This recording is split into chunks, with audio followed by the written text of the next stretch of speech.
Welcome back to another episode of BullyBall. It's Chargers week.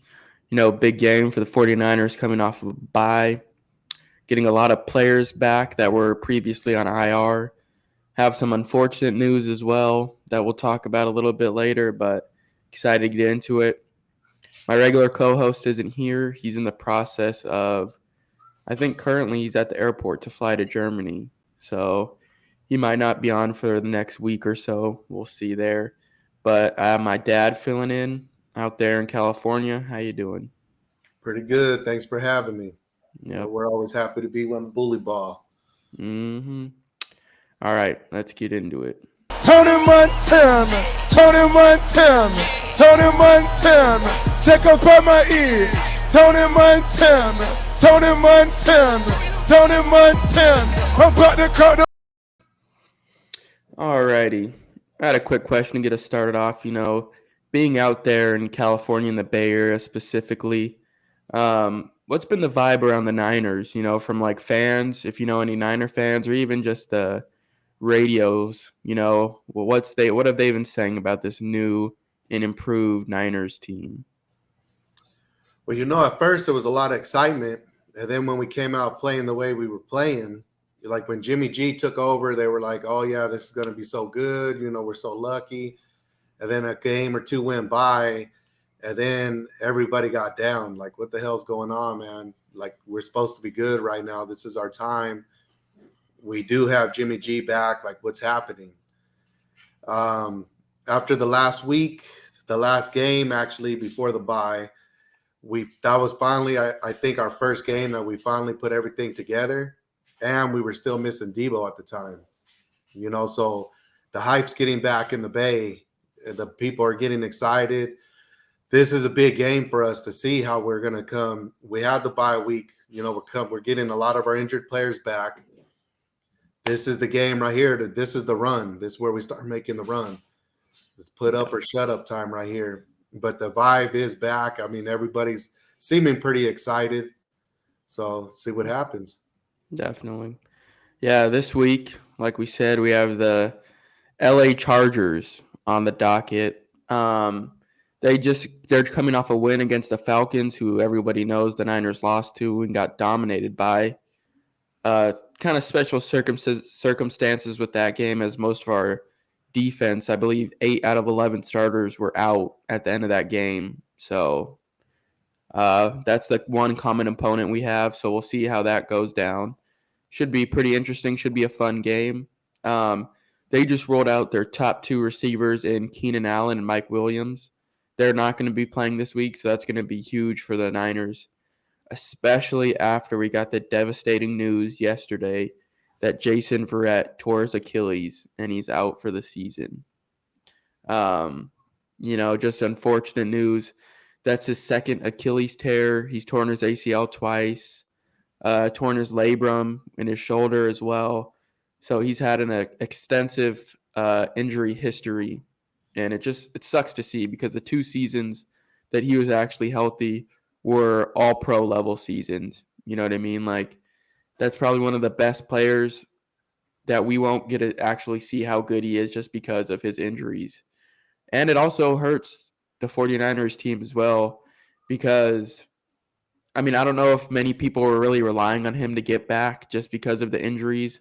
But if you could have gotten him back at full speed, man, could you imagine him and Mooney Ward locking down those corner positions? That would have been something else. Huge. Yeah. Probably even if he was, let's say, 80-90% of what we last saw him as, still probably would have been better than Diamador Lenore. No offense to Diamador Lenore. He did a pretty good job stepping in and filling in for Emmanuel Mosley so far. But Jason Verrett, when he's healthy and looking good, he's at a whole nother level. So that's unfortunate. But like I said, at least the Chargers have rolled out Keenan Allen, Mike Williams. So they have some more underrated receivers in like DeAndre Carter and Josh Palmer, who are some decent. They have a couple good tight ends too, Gerald Everett and Donald Parham, I believe his name is. So those will be a few of their offensive weapons to watch. And then they also have the electric running back in Austin Eckler, who has been tearing it up lately. Great receiving back, super explosive and elusive between the tackles as well. So that's going to be something that the Niners defense definitely has to focus in is on Austin Eckler, because that guy can change a game. And then, at quarterback, they still have Herbert, who's been having somewhat of a down year, but still one of the better quarterbacks in the league for sure, top 15. That dude has an arm, can air it out. I would expect them to test it downfield against Talanoa Hufanga and Diamondro Lenore. I would expect to see that. What are your thoughts about Jason Verrett, though? First, I seen a lot of the fans. It's tough with our fans because I even seen Debo talking about on one of his things he put up, like, man, you fans or something else. At the end of the day, you got to realize that guy is a man just like me and you. He gets up. Yeah, he's a talented athlete. He's making big money, all that, but he's a man. He wakes up, he goes to sleep like we do. He gets sick, he gets injured. The poor guy, his career has been injuries. I feel bad for him, his mental state of mind. Like, you're coming off all these injuries, you're fighting to come back. Because I think, wasn't it last year he thought about retiring or something after another injury? Yeah. Mm-hmm. And then, he decides to come back, and he's almost there. Like, he's right there. And then this happens at practice, like, I just feel hella bad for the dude. Like, I hope he keeps his spirits up. Who knows if we'll ever see him again on our team, if they hang on to him, who knows? I mean, or even if he wants to try to pursue it anymore, Yeah. The 2 seasons that he did ball out, he's a baller. Like, you can't take it away from him. Hey, and sometimes our bodies have a different plan for us than our minds, At least he made it to the NFL. He showed he could play, and his body's just telling him something else. I feel hella bad for the dude. Like, the fans need to realize, there's more to it. There's life and your health. Like, damn, lay off the poor dude. Obviously, he didn't do it on purpose. He was trying to come back. That's my thing. I just feel bad for the dude. Like, man to man, hopefully he gets his mind right, and he can recover for himself, and shit, wish him luck. Yeah, it's unfortunate because, like you said, he was super close to coming back too. Before the bye week, there was rumors, and I think even John Lynch confirmed that he was really close to actually playing in that game. And then you have the bye week, and you're like, oh, shoot, he's for sure coming back. And, he thought that too. He definitely thought that he was going to get his first game reps in probably like over a year plus. He got hurt in week 1 of last year. So over a year, and he thought he was going to get his first game reps. Then that happens in practice. It's super unfortunate. So from all the reports that I've seen, he's like one of the biggest leaders or most well-liked players in the locker room. They said the field was like super quiet, a super somber day. It was hard for them to even finish practicing because of the impact that he has on the players. Last year, he was the one, I don't know if you remember, I think it was against the Rams, and Debo broke out that big like Niners chain. Mm-hmm. Jason Verrett was the one that bought that for him. He wasn't even playing, but he was still hanging around and bought that for him. And, it just shows the type of leader that he is. Maybe I don't think he'll continue pursuing football just because he already is, I think, in his 30s. Another significant injury. He's already had 3 other significant lower body injuries. So I don't expect to see him back on the NFL field in the future, but maybe he can pursue a job in coaching or something. Be good to see him out there, just to see him hang around the team, have that veteran presence with our younger guys. You still have Diamondro Lenore, Ambry Thomas, Sam Womack. You still have a lot of those younger guys. So if Jason Verrett can just hang around and just rub off, yeah, be a player's coach, that'd be big. So Definitely. That would be big. And it's, you'd like to see something like that with a guy like that. yeah. You just got to root for him. Yep. So just wanted to touch on that. But looking forward, looking into this week, it also has been seen today at the start of practice that Eric Armstead and Samson Ebukam have not been seen. They haven't practiced all week, so it's looking like they're probably going to be rolled out for this game, which is tough because our interior D line has been rough without Eric Armstead and Javon Kinlaw. Even if you don't, Armstead's a tough one because you don't really see the impact on the stat sheet, but I think he provides a bigger impact just in the game of football in general. Stuffing the run, closing down run lanes in the interior, and just putting even just pressures in general, attracting double teams. So he has a bigger impact than it shows on the stats, which is it's been unfortunate without him. Our defense has struggled ever since he's been out.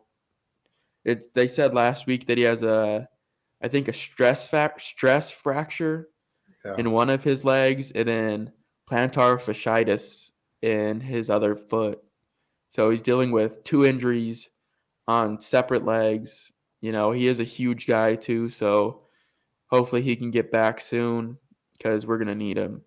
And then on the other side, you have Samson Ebukam, who's going to be out, which I don't think is too big of a loss because you still have guys like Drake Jackson, Charles Omenahu, if you want to move him outside. I mean, I don't think they will. He'll probably be playing a lot inside since Armstead is going to be out again. But you still have guys like Drake Jackson, Kamoko Toure. There is Kerry Hyder. You still have Kerry Hyder out there. So you still have a lot of depth pieces at that edge. So I don't think that's going to be too big of a loss. Drake Jackson has been playing great too these last few weeks. He's getting better and better in his rookie year. So maybe it'll be good to finally let him get a little more opportunities to see what he can actually bring to the field. So that's exciting. What are your thoughts on those 2 injuries? Yeah, I'm with you. I think on Armstead, they were saying that he's real close. Mm-hmm. So they don't want to rush it right at the end, which I agree with that because we still have a pretty good stretch that we need to go through, and this is where it counts. Yeah. The Chargers, I believe, like you said, haven't been looking as sharp as they could. They still have a pretty good record. They're still going to be tough. It's going to be a tough game. We got to come out and ball. But I think we could get through this game without them. And coming, if we're really trying to make a playoff run, we're going to need them. Yeah. So, if it takes a couple more weeks to really let them heal up, then we need to do it. And the rest of the guys need to step up and make it happen. Yeah, definitely. And it also looks like, since we were talking about the D-line, the Chargers O-linemen, they have Trey Pipkins and Brendan James, who are the 2 of their offensive linemen. And I think Pipkins is a starter at tackle, possibly. So that's in favor of the 49ers as well. They're not going to be at full strength with their offensive line. So that's at least that's a plus, I guess you could say. But other big news with this Niners personnel is you're getting a lot of guys back off of IR. So you're getting Dre Greenlaw, he's supposed to be coming back. He wasn't on IR. He was just out a few games, but he's coming back this week, as well as Azeez Al-Shaair should be getting activated off IR. So 2 of our top linebackers coming back. That's also been a struggle since Dre Greenlaw was out, especially the week before the bye and the week before that. When you're playing Flanagan Fowles and Oren Burks, who those guys are more like special teamers more than they are like linebackers. So when you have to play those 2 guys, your defense is obviously going to struggle. But getting back Dre Greenlaw, that's that dude has been playing lights out this year, looking like one of the better linebackers in the league. Probably him and Fred have been battling it out, in my opinion, for like best linebacker on the team this year, because he's been 10 plus tackles almost every game that he's played. And then you're also getting back Azeez, who's been out since, I think Azeez has been out since week 1, maybe week 2, super early in the season. I know that for a fact. So that is a huge get for this 49ers defense. What are your thoughts on those 2 guys? I'm very excited. Very excited because, like you said, Greenlaw, he's been balling out. He had a lot of penalties at the beginning, remember, but he was just playing hard. Yeah. So that's huge coming back. And I always mess up the other one's name. Aziz Alshire. Yeah, he's a baller too, man. I've liked him the last couple years. So getting him back, I think it was like week 2 that he went out. That's going to be huge for us too. So like all the pieces are coming back to the puzzle at the right time right now. Like Yeah. that's all the radio stations and everybody said that we're one of the teams that the team should be fearing because we're coming back off of all the injuries. The injuries was what was taking us out. Yeah. We got smoked those games. Our defense looked terrible, but we were missing a lot of players. Some of the news announcers and stuff like to forget that just to make us look bad. We're that team that you always want to hate for whatever reason. Yeah, But exactly. with those guys coming back, huge. That's going to be big. Like I think we're going to finally start seeing it coming together. Then with Shanahan, see with Christian, now he's starting to see what he could do with him. And if you notice the last couple games, Kittle's been getting involved a lot more. I think things are going to start looking brighter for us. Yeah. And like we said, getting those two guys back, they're very athletic linebackers, Dre Greenlaw and Aziz Alshire. So that's going to be huge, like we said, against their tight ends who are pretty good, and Austin Eckler covering him out of the backfield. So that's going to be huge as well. So that's something that is good for the Niners.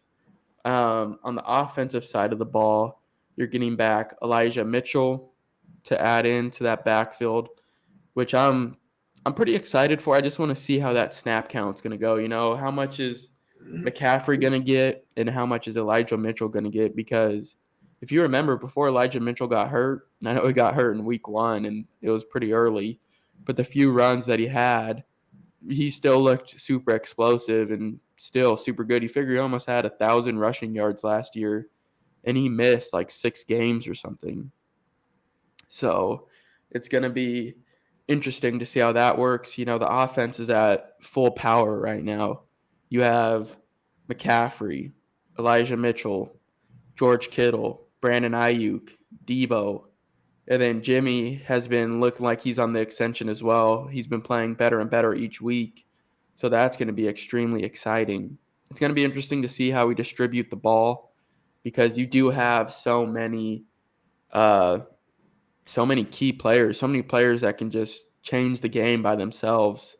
George Kittle is still one of the top tight ends in the league. Debo's Debo. That dude can do anything with the ball in his hands. We saw before the bye week what Christian McCaffrey could do, with the trifecta. And then you have Ayuk, who's been getting better and better each week too. That dude has been stepping up with Debo being out the week before the bye. He stepped up huge even throughout this whole season. Against the Falcons, he had 2 receiving touchdowns. He had the receiving touchdown against the Broncos. So he's been stepping up. Question for you, what do you expect out of this offense? Do you think that we're just going to be electric, like we saw against the Rams, or do you think we can fall back into those struggling times? My thing, what I'm riding with right now is there's no excuses. If Shanahan can't put wins together with this, it's time to go, buddy. It's time to go. Like everybody, you get all the credit that you're a wizard, and this and that and all this good stuff. You put good stuff together, I'm going to give you that, but we've also seen the other side of it. And when you have this much talent on your side, there's no excuses. Yep. There's no excuses why we should be just hitting one person, spread the love throughout the field. And then who do they stop? If they start double teaming somebody, hey, you got 4 other guys across the field to hit. So as soon as his job is going to be reading that field, and Jimmy too, and seeing, because whoever they're going to cover hard, there's always a couple more guys open just as good. That's the thing, is it's like we're not just on Debo's back no more. You know what I mean? We have the team. You have the players that any one of those players could carry any team. So there's no excuses. Yeah, it's time to make it happen. And I think we were down in on them a lot on Shanahan and our offense the last podcast. And they came out and proved and showed us, hey, we can put up some points. Well, you know what? It's time to start running with it now. Let's even take a bigger step this week. We're healthy. Yeah. We had our bye week. Christian had now 3 weeks with us, something like that. So now he should even have more of the playbook. Shanahan should already know how he's going to mix it up with Mitchell coming back. Isn't Juice back this week too? Yeah, that's what I forgot too. Juice is going to be back as well. And what about our other receiver, the one that'll be coming through on Yeah, third down? Jawan Jennings, he's practicing as well, so that's good. So you have all the offense there besides obviously Trey Lance. Yes, we just and that'll be next year with Trey. He'll get his team. The McGlinchey needs to damn play a game this week. That boy's been getting beat up this season. He needs to step up already. Then my boy Trent, he was getting some penalties last game. Like, hopefully this bye week helped him out and get him healthy. But yeah, I agree. Like you said, if you start, let's say you want to bracket Kittle, you want to bracket him with a linebacker and a safety.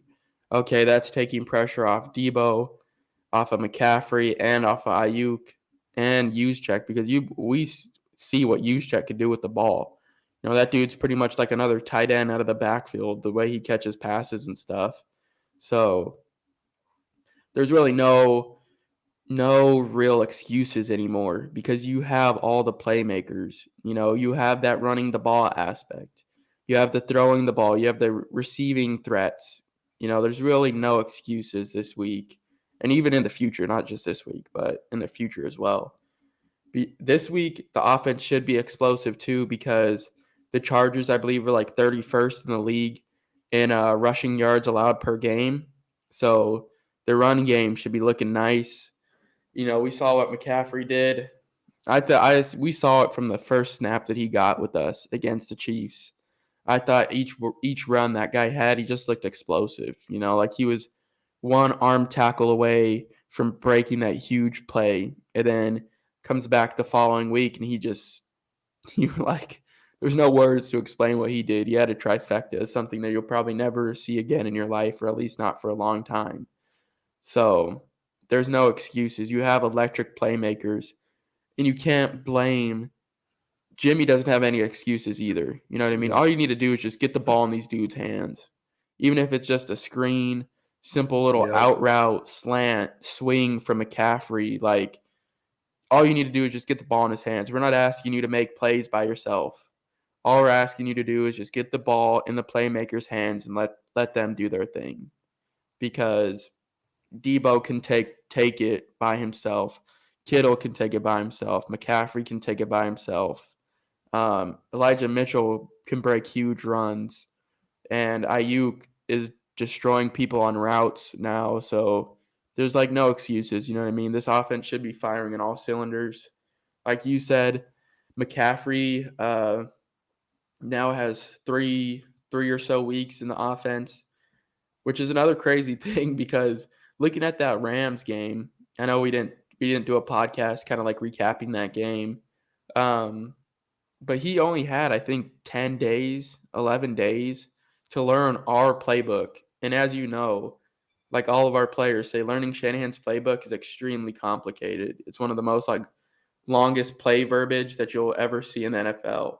And he had a full grasp running 80% of the snaps in 11 days. And now you're just going to have him more integrated into that offense.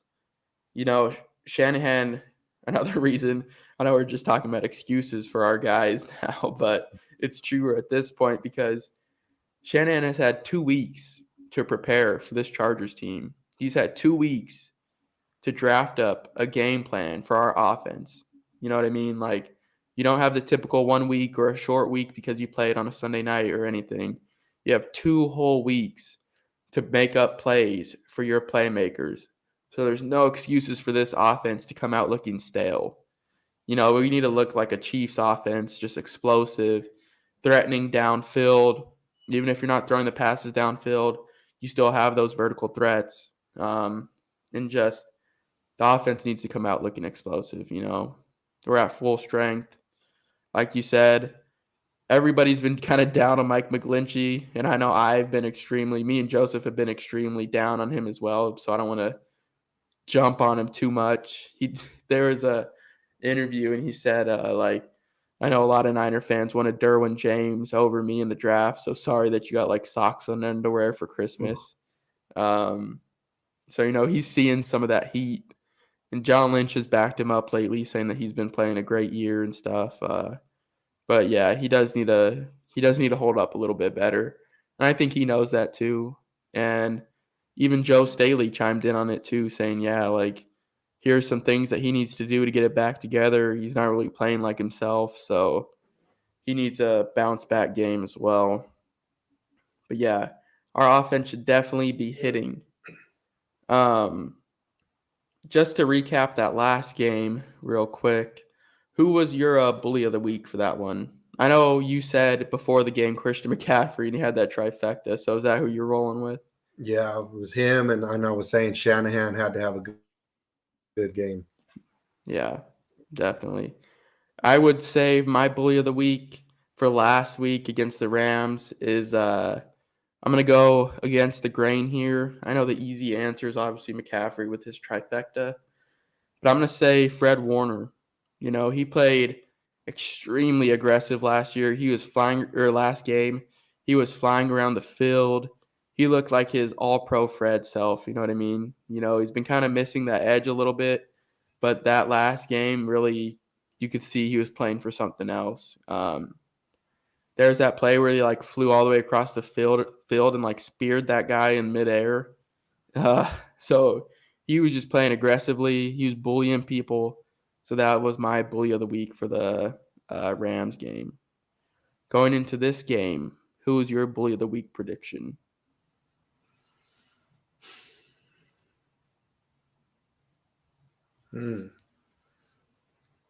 Yeah, this one's tough because, like we said, you have a lot of options that you can go with. If you want to think about it, I'll give mine first. Go ahead.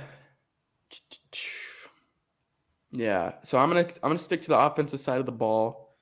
Debo missed the Rams week, so he's gonna be back full strength this week. I think Debo's gonna be the bully of the week for me. The dude has always played with the edge. He's looked kind of down this year. He hasn't looked like himself like he did last year. But I think this game, after the bye and an additional week rest, missing the last game, I think he's going to come back explosive. We're going to look to get the ball in his hands, and he's going to make some plays, looking like his old self, because he hasn't looked very explosive to me but it might have been that injury. I know I'm really speaking just about the Chiefs game because I thought he looked like slow. He's running his routes kind of like half speed, but it was probably because of his injury. But I think he's going to get it back right this week and be the bully. I'm going to say 75 plus receiving yards. I was going to say 100, but with all the weapons that we said, I don't know if he'll get over 100. But I would say 75 plus and a touchdown. That's good because I agree with you on that because I know Debo's not going to be on the side and just let Christian take it all. He's got to still show, hey, I'm here too. But I'm gonna go again with Christian. I think he's gonna finally break the 100 yards because I think he was at like 98. Yeah, something like that last game. And then I'm gonna say 2 touchdowns. Rushing or receiving or both? I'm gonna say one rushing, one receiving. Yeah, that's very, very plausible. I think. Let me grab some real quick. But yeah, Christian McCaffrey, that is a very good candidate for bully of the week because, like we said, he's putting it all together. And like I said earlier, the Chargers defense is like last in the league or second to last in the league against stopping the run. So Christian McCaffrey could very easily go over that 100 yards. I think this is the one you're going to get back. Yeah. See it? Mm-hmm. Debo is coming again. Yep. He's going to be back full strength. So, yeah, those are good predictions. Another rumor that was kind of flying around this week to wrap it up was Odell Beckham Jr. Supposedly that we're Jay Glazer saying that we're going to be into the bidding war for him. Um, um, I don't know. We already have so many weapons. I mean, obviously, you want to keep adding good players. Like, I'd be happy if we added him because he's supposedly like a great locker room presence at the bare minimum. Um, but you already have a lot of great weapons on that offense. Even at the receivers, you have Debo, wide receiver 1, Ayuk, wide receiver 2, and then you have Juwan Jennings kind of in that slot wide receiver 3 role, who is great on third downs. So it'd be interesting to see where Odell would fit in if we were to bring him in. What are your thoughts on Odell possibly coming to the Bay? It's tough, like you said, because I mean, obviously, yeah, I would take him if we could work it out where it didn't kill us.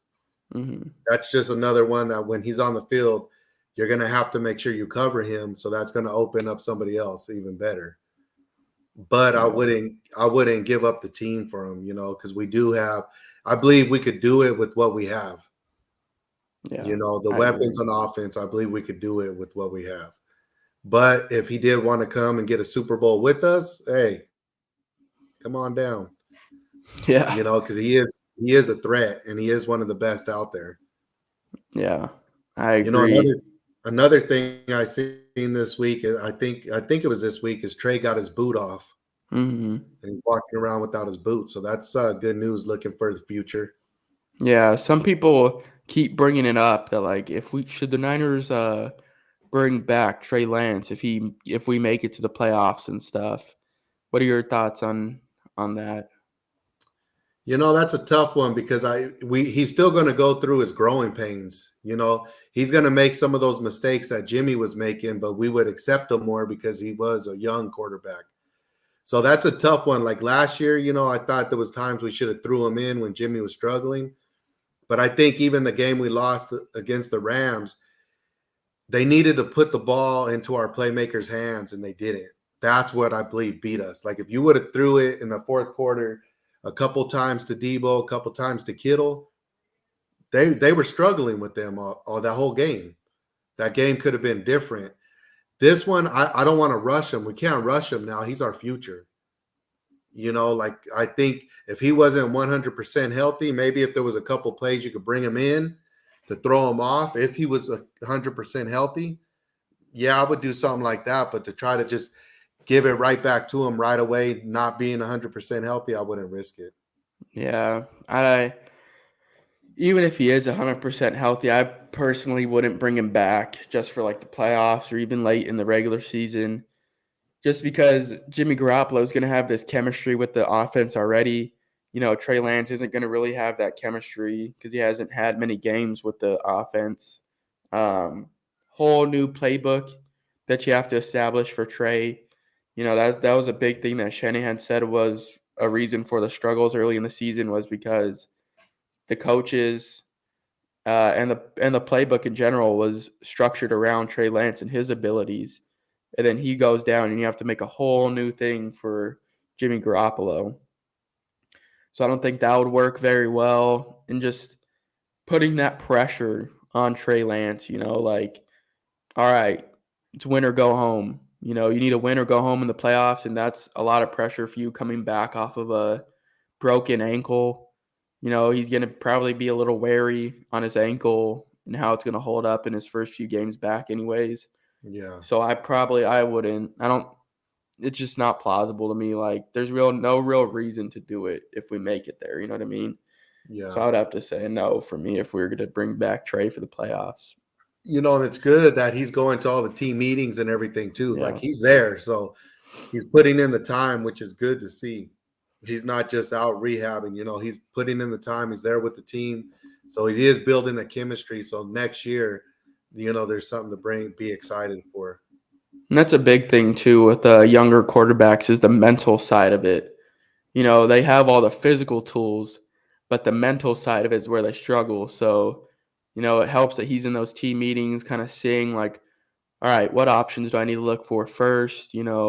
Who's coming open? How do these plays work? How does that play work? So it's good that he's in those meetings. Yeah. 49ers just put out the statuses for the game. So you have Eric Armstead and obviously Jason Verrett out. You have Samson Ebukam doubtful, so pretty much out. And then you have coming off of IR, you have Deebo Samuel. Well, these are players that are coming back who missed time previous in the season. So you obviously have Deebo coming back, Kyle Juszczyk, Juwan Jennings, Dre Greenlaw, Elijah Mitchell, Azeez Alshire, Jordan Willis, and Colton McKivitz. That's great. That's a platoon of starters coming back that missed time. How many starters is that? So you have Deebo, Juszczyk, Juwan Jennings, Dre Greenlaw, Azeez. So that's 4, 5. So you have 5 starters coming back. I mean, you have Elijah Mitchell coming back, who not a starter now, but it's going to play a significant role, I would imagine. Jordan Willis, the unsung hero of the Packers NFC divisional game last year. So that's going to be a big get, especially with Ebukam being doubtful. Him coming back is going to help with that rotation. So, we're getting back to full strength. There should be no excuses, like we said. No excuses for the 49ers this week. Yeah, I'm excited. You have any final thoughts? No, hopefully we go out there and we do our job. The Yak brothers come out and we could just dominate the way we should. Like, we can't just be playing with some of these teams. If we could get that lead, we need to keep going. Yeah. What's that old saying, all gas, no brake? Mm-hmm. Like, we need to go and put it on. We need to make the statement, show the urgency that we're here and we're trying to make a run. Yeah, I agree. Before we go, what's your score prediction for the game? Since we're not going to be able to do a live before the game, just because it's going to be so late for Joseph and I out here now that he's going to Germany. So probably won't be doing a pregame primer, but we'll get this little score prediction. Ready to get the bullies of the week. My dad's was Christian McCaffrey for bully of the week this week candidate, and mine was Deebo Samuel. But what is your final score prediction? I'm going to say 27. 27-17. 27-17. Yeah, I could see that.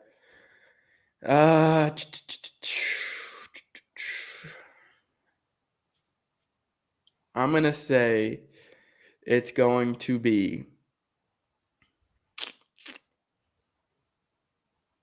34. So I'm going to say, what is that? 4 touchdowns? No, that seems, I don't know. They could do it. Okay, I'm going to say 31. So 4 touchdowns and a field goal for our offense. I feel like we're finally finding that rhythm. Jimmy's playing great. Like we said, we have all these weapons coming back full strength, healthy. So I'm going to say 31 to